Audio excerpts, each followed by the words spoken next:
നയൻതാര ധനുഷ് വിഷയത്തിൽ തന്റെ പ്രതികരണം അറിയിച്ചിരിക്കുകയാണ് നടി പാർവതി തിരുവോത്ത്. നയൻതാരയെ പിന്തുണച്ചാണ് അവർ രംഗത്തെത്തിയിരിക്കുന്നത്. എന്നാൽ പാർവതിക്കെതിരെ സോഷ്യൽ മീഡിയയിൽ വിമർശനമാണ്. കാരണം സൂപ്പർ സ്റ്റാർ പദവി നടന്മാർക്ക് കൊടുക്കുന്നതിൽ എതിർപ്പുള്ള വ്യക്തിയായിരുന്നു പാർവതി. സൂപ്പർ സ്റ്റാറിന് പകരം സൂപ്പർ ആക്ടർ എന്നാണ് പറയേണ്ടതെന്ന് ഒരു അഭിമുഖത്തിൽ പാർവതി തന്നെ പറഞ്ഞിട്ടുണ്ട്. എന്തുകൊണ്ടാണ് ഒരാളെ സൂപ്പർ സ്റ്റാർ എന്ന് വിളിക്കുന്നതും അതിന്റെ അർത്ഥം എന്താണെന്ന് തനിക്ക് മനസ്സിലാകുന്നില്ലെന്നും അതുമാത്രമല്ല അതിന്റെ ആവശ്യകത എന്താണെന്നുമാണ് പാർവതി നേരത്തെ ചോദിച്ചിട്ടുള്ളത്. അതേ പാർവതി തന്നെയാണ് നയൻതാരയെ ലേഡി സൂപ്പർ സ്റ്റാർ എന്ന് വിശേഷിപ്പിച്ചത്.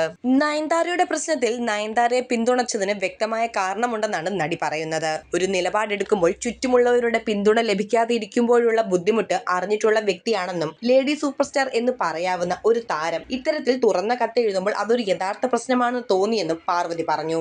പാർവതിയുടെ വാക്കുകൾ ഇങ്ങനെ: ഇതൊരു ദൈർഘ്യമേറിയ പ്രോസസ് ഒന്നും ആയിരുന്നില്ല. പിന്തുണച്ച് നിലപാടെടുക്കാൻ അധിക സമയം വേണ്ടി വന്നില്ല. പോസ്റ്റ് കണ്ടപ്പോൾ അപ്പോൾ തന്നെ പങ്കുവെക്കണമെന്ന് തോന്നി. Self made woman, lady super star എന്ന് പറയാവുന്ന തനിയെ കരിയർ കെട്ടിപ്പടുത്ത നയൻതാരയ്ക്ക് ഇങ്ങനെ ഒരു തുറന്ന കത്ത് എഴുതേണ്ടി വന്നു. വെറുതെ എന്തെങ്കിലും പറയുന്ന ഒരാളല്ല അവർ. നമുക്കെല്ലാവർക്കും അവരെ അറിയാം. 3 പേജിൽ അവർ അനുഭവിച്ച കാര്യങ്ങൾ എഴുതേണ്ടി വന്നു. അതുകൊണ്ടാണല്ലോ അതിനെ തുറന്ന കത്തെന്ന് പറയുന്നത്. അപ്പോൾ എനിക്ക് പിന്തുണയ്ക്കണമെന്ന് തോന്നി. അതൊരു യഥാർത്ഥ പ്രശ്നമാണ്. നയൻതാരയെ പിന്തുണയ്ക്കുന്ന എല്ലാവരും ഈ കത്തിൽ സത്യമുണ്ടെന്ന് വിശ്വസിക്കുന്നവരാണ്. ഒരു ഘട്ടം കഴിയുമ്പോൾ നമുക്ക് നമ്മളെ തന്നെ എല്ലാവരിലും കാണാൻ കഴിയും. അതുകൊണ്ടു കൂടിയാണ് പിന്തുണച്ചത്.